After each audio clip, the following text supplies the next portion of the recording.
Joshua Mutale kaamka kwa nguvu, anakokonoa pale katikati. Ukitaka ya mvabue anakwenda, ukitaka pija niondoke sambusa anaingia kwenye 18 kwa beki gani? Sasa hivi tuseme ukweli tu, wallahi wa billahi, Baka kashuka kiwango. Sio Baka yule tuliomzoea, kashuka kiwango. Anacheza nani? Ile ukuta wao ukiangalia fullback ya kulia kule nyambu umenyambuka. Unafikiria wanamweka nani? Kwasi miguu yake tena imekuwa haifai kwa ndani. Kushoto kule Shadrack Boka hamna kitu. Utamchezesha mtoto mdogo. Kwa hiyo balaa liko uzito. Kama mambo ya utitisi yanaendelea hapa kama mnaungana. Sio utitisi wanafanya hao. Nyie waandishi kwa nini hamwambii ukweli? Mnawapotezea. Mimi nimemuona msemaji wa Singida siku zile anasema kocha alikuja kidogo na taaluma kuwapima Yanga kwa kaweka kikosi cha 3. Unacheza na Yanga, timu inayoongoza ligi, na wewe unagombania nafasi ya 3. Unaweka hiyo, unasema nani ni mtego huo. Kwa hiyo unaangalia, unaona hivi vitu gani. Na ukitaka kujua hivyo kama huo utitisi upo kwao, katika vilabu vyao vyote walivyovizamini, hamna hata klabu moja aloleta upinzani akatoa draw. Sasa unajiuliza, akapata japo pointi moja tu kwa Yanga. Unajiuliza kwa sababu gani? Je, vile vilabu ni dhaifu kuliko timu zingine? Unaulaje ketika ambulia pointi moja na mpira kapija alikuwa amfunga. Sasa wale wengine kina Singida, kina nani, Tabora kaambulia, hao wengine unawaona hamna kitu. Ina maana ukija hapo ndo unagundua wale wadhamini wote mikataba yao pointi 3 lazima, lakini wengine home and away magoli 12. Salamu ukiwa kama mshabiki wa soka kwenye hili kuhusiana tarehe 15. Lipi la kuiambia bodi ya ligi pamoja na TFF? Bodi ya ligi haina baya. Mpira unakuwa kila siku. Watanzania wanapenda mpira kila siku. Kila siku sio maisha yetu, tunataka kuona ligi inachezwa tu. Watu angalie mpira. Leo Azam TV anawekeza kwa sababu wanaona watu wanaangalia mpira, wanalipa vingamuzi hivi na hivi. Sasa bodi ya ligi unaiambia wewe ukamsemea Almas Kasongo mabaya, ukamsemea Wilfred Kidau, ukamsemea Karia mbaya, ana mafanikio chungu mzima mpaka wanaogopa. Rais wao si alitoka hadharani na kumsifia. Ukiwa unakosa kitu unachokitaka. Unajua sasa hivi walipofikia, kwa sababu wakiweka nyayo tumeweka mguu, akibandua nyayo yake tuko sisi, aidha tunamzidi moja au nini. Ndio maana unaona hatuchezi kwa sababu anajua ile ya mwisho tukicheza tu tukimfunga Simba nao ndio hicho sasa anakimbia. Kwa hiyo kwenye haya wanayoyasema sisi hatuwezi kulalamika. Haya yanakuwa kama maisha ya ngedere. Ngedere sio kwamba haitaki chai kuipata ndo mtihani. Sukari anapata wapi? Kijiko, makuti, kibiriti, anaenda kula mahindi polini. Kwa hiyo ndo hayo wanajinasi, lakini wanalitaka ili kombe. Kwa hiyo wanaona lina ugumu wake. Msimu wa mwaka jana, mwaka juzi na nini, hadi saa hizi unamuona yuko juu pointi 8, pointi 7. Haya hayakuwepo. Lakini hii kwa kuwa Simba ya ubaya ubwela, unavyotaka ndio tunavyokwenda, basi wananungunika tu. Kama wanaonewa sana na bodi ya ligi. Wanaonewaje? Hawa ndio timu ambayo ilikuwa haijakamilisha usajili wa wachezaji wadogo. Ligi ya watoto ikachelewa kuanza, ikaanza kwenye dirisha dogo. Walitakiwa wapate adhabu kubwa, walivumiliwa. Lakini hawa walimsajili tu Isila Kisinda. Umeona? Dirisha ishafungwa. Wakamtoa hii na hao waliwaachia. Ndio maana Karia, rais wa mpira Karia, alitoka akasema kwenye kipindi changu Yanga wameneemeka kuliko klabu yoyote. Sasa wakisema hivyo ina maana hawataki kushindwa.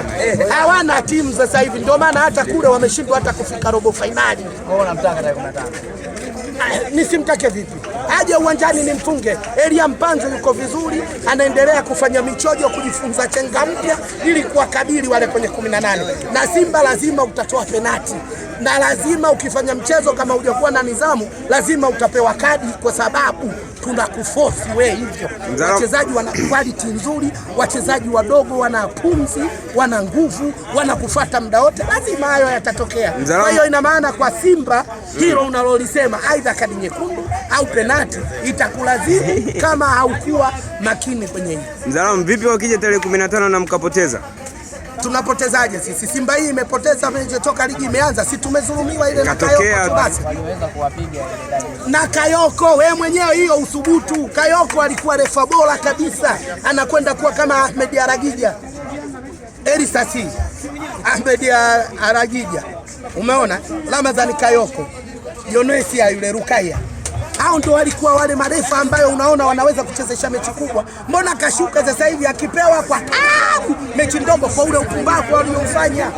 Kwa hiyo hamna mtu asiyojua kwamba ile. Unapozungumzia moja kati ya application za kibabe nchini Tanzania na Afrika kwa ujumla, uachi kuzungumzia application ya 1xBet, application ambayo itakupa odds za kibabe, itakupa zawadi kemkem kwa yule mtu ambaye anakuwa ni mara yake ya kwanza kutembelea ukurasa huo kwa kupitia promo code ya Kiki08. Pale unapojiunga na 1xBet, basi utapata zawadi mbalimbali ikiwemo kiasi cha mara yako ya kwanza utakachokiingiza katika akaunti yako ya 1xBet utapewa mara mbili. Yani mfano, unapoingiza shilingi 1000 kupitia kwa mawakala wa 1xBet, basi utapewa 1000 nyingine kama zawadi kwa ajili ya kubetia. Unapoingiza shilingi 5000 ama shilingi 10000, basi utapata mara mbili ya hicho ambacho umekiingiza. Sasa cha kufanya ni kwamba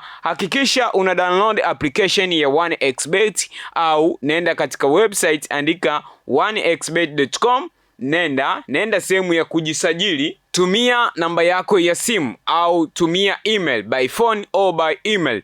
Alafu mara baada ya kufanya hivyo, nenda sehemu ambapo wameandika promo code, andika Kiki08, yani KICK 08, andika hivyo. Alafu nenda sehemu ambayo imeandika account, andika taifa lako. Kama ni Mtanzania basi andika Tanzania. Kama ni mtu kutoka nje ya Tanzania basi andika huo utaifa wako. Mara baada ya kutamatisha kwa kuandika utaifa wako, bonyeza okay, utakuwa umejisajili 1xBet. Sasa fanya mawasiliano nasi 0629 90 97 37. Tutakupa namba ya wakala ambaye ni mwaminifu na mtu makini, ambapo utakapohitaji kuingiza kiasi chako kwa mara yako ya kwanza, basi atakuingizia kwa uaminifu mkubwa. Uwe unaweka 10,000, uwe unaweka 5,000,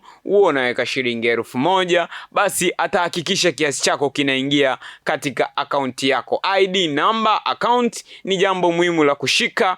Password yako ni jambo muhimu la kushika. Jisajili kupitia 1xBet, lakini pia Sportskick pamoja na Bongosource. Tahakikisha tunakusogezea mikeka kila siku bure bila kugharamia kiasi chochote. Cha kufanya ni kwamba tutafute katika mitandao yetu ya kijamii, tuambie unahitaji kujiunga na 1xBet, nasi tutakupa maelekezo sahihi, nasi tutakuunga katika magrupu yetu ya WhatsApp pamoja na Facebook, ambapo utapata mkeka muda wowote na utabeti kuanzia kiasi chochote, na ushindi ni 100% kupitia 1xBet. Jisajili sasa na hautojutia. 1xBet, time for Africa.